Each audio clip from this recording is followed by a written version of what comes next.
I mentioned a bear in the last video, and I was going to tell you about that encounter with the bear, and I forgot all about it. When I come out at night with the dogs, I always check across the street over here to make sure there's no deer under those apple trees. And then I always take the light and shine it down here, because we have apple trees over here and back here, some over there, and then over by the chicken coop. Well, the other night, shine the light down there, no deer, but there's a set of eyes in that tree right there. So I went and got my wife, show her the eyes, and I told her to walk down here and see if I get a picture, a good look at it. And she was hesitant. She's like, no, don't go down there if it's a bear, blah, blah, blah. You know how it goes. I'm not worried about it. So I walked down here, and Oscar came down with me. There's Oscar right there. I got about this far, and that bear bailed out of the tree and took off running down through the woods right there. Pretty cool to see. Not the first time we've had bears in these trees. That's pretty much a yearly event. Last year, Oscar got tangled up with a bear. He found one of the bears in these trees, and it bailed out, and it took off down the woods, and Oscar took off after it, and me hollering at him didn't do much good. Next thing you know, he's screaming. Pulled the pistol out of my pocket and went running down there, afraid of what I was going to find. And what happened was, the bear went up another tree, and it wasn't a very big tree, and Oscar's right there at the bottom of the tree just screaming at him. Row, row, row, row, row. It was pretty funny. Old Oscar boy, he's a good bird dog too, but he's gun shy. Not much help. But he loves wild game. Hey. Yeah. You know those white and black caterpillars that are supposed to be toxic if you touch them? Yeah. We have the toxic ones. It's right there. Where'd it go? The green one. Looks just like it. Look at those bad spikes on his back. Yeah, bright colors in the bug world means toxic. We'll leave that one alone. Okay. Hello, everybody, and welcome back to our channel, Two Brothers Outdoors. That's Tim. That's Rick. I'm Rick. I'm Tim. We're going to cut up this cherry log this morning. We're going to pull a couple of pine logs out of the woods. We're going to do a review on the Magic Eagle camera. And we'll go from there. Hey. Yes. I got a question. So, when I was dogging this up, I noticed something. What? What are these pitch pockets from? Look at that. Let me flip this around. Okay, so this tree, we took it down because of these pitch pockets right here.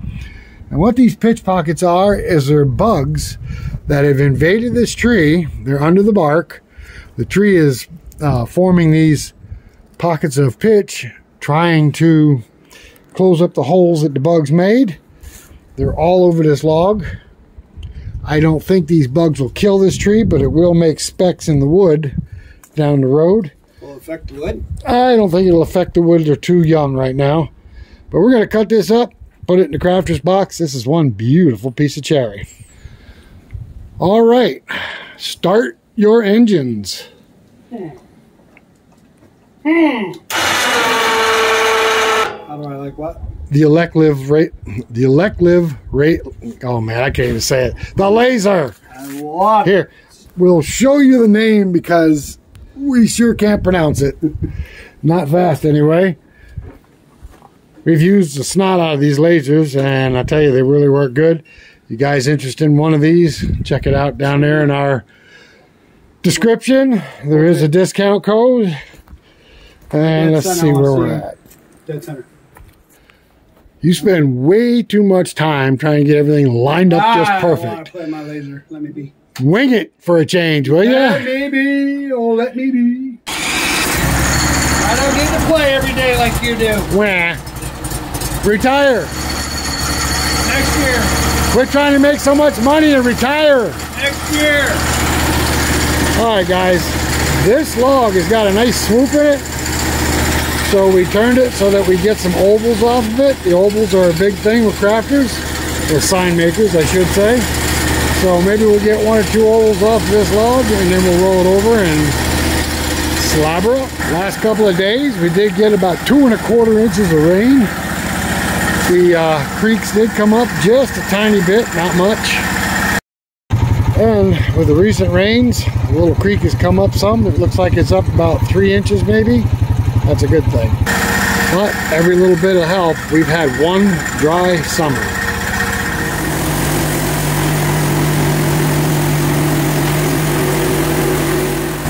Alright, as you can see, there's our first oval. A lot of sapwood with a little bit of red in the middle, but it makes for an interesting piece.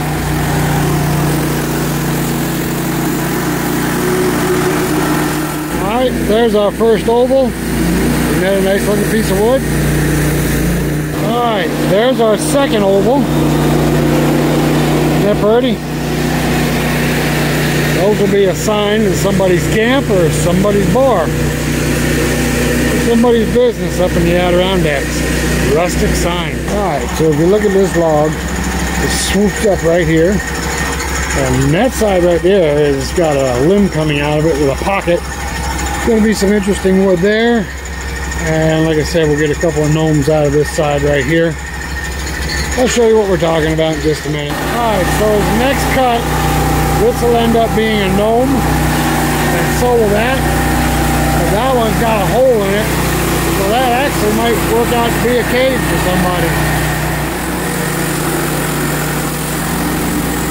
Alright, so people will buy these before Christmas, and they'll paint like a cave entrance on this with an elf or a gnome or whatever, and then they'll stand it up.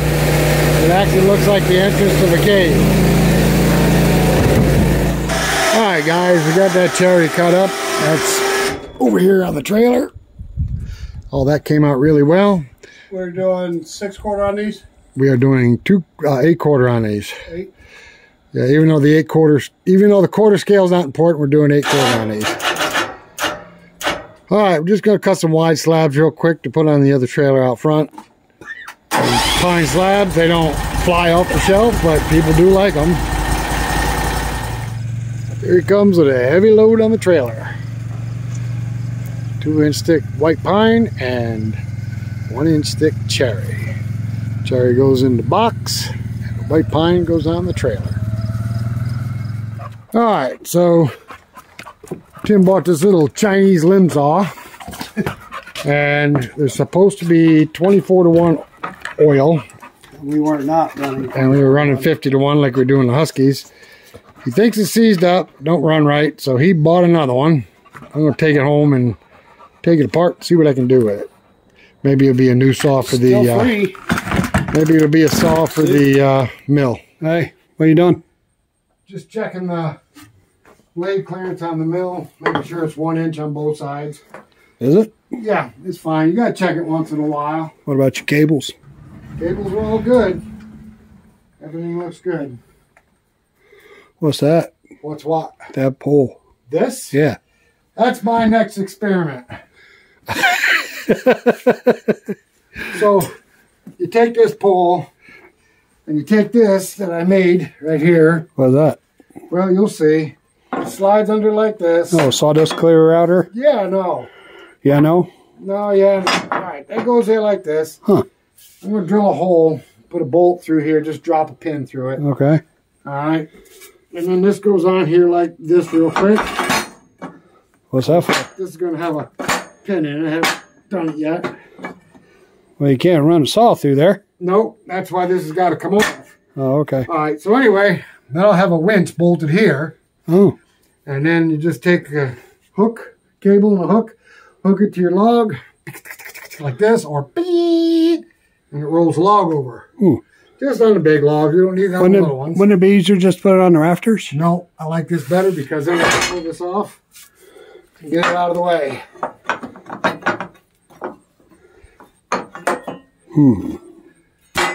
Interesting. Because we don't use it all the time. We only use it for Massive logs. massive logs. If not, you have a Tim. Otherwise, it's just easier to use Tim. Alright guys, we're going to run up on the hill real quick, grab out a couple of logs, and we're going to look at the SD card on Tim's camera he has by his tree stand. And every time we turn around, these trails have got something laying in front of them. Had a little problem with the bridge last time we came through for the four-wheeler ride. It broke through, so we put a couple of planks on here. Hope it'll hold up with the heavy logs. All right, so we got a few more logs to get out from this big pine. And that's what we're doing. And then we're gonna check Tim's game camera on the way out.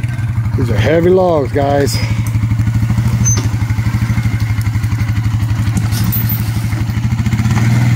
Oh, he's dragging on the rocks.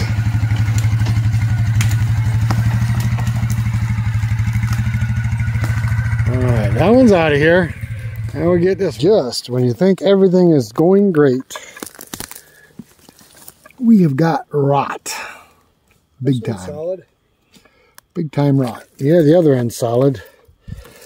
All right, well, we can still get some. We got probably 8 inches to get to the rot, so.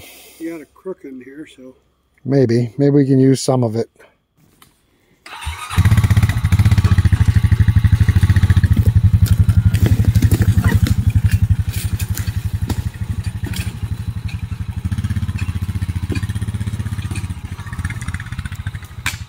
Well, Tim just blew a tire. He hit this stump just right here, and that punctured the sidewall of the tire. He's going to take it as far as he can until the tire comes off the rim. Worst comes to worst, we drop the log and take the arch out and put a new tire on it. What's wrong with this picture, guys?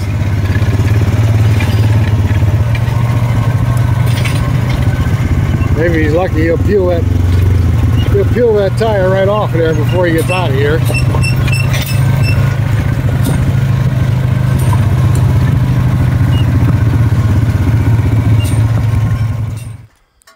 All right, guys, our final stop of the day is the stump dump.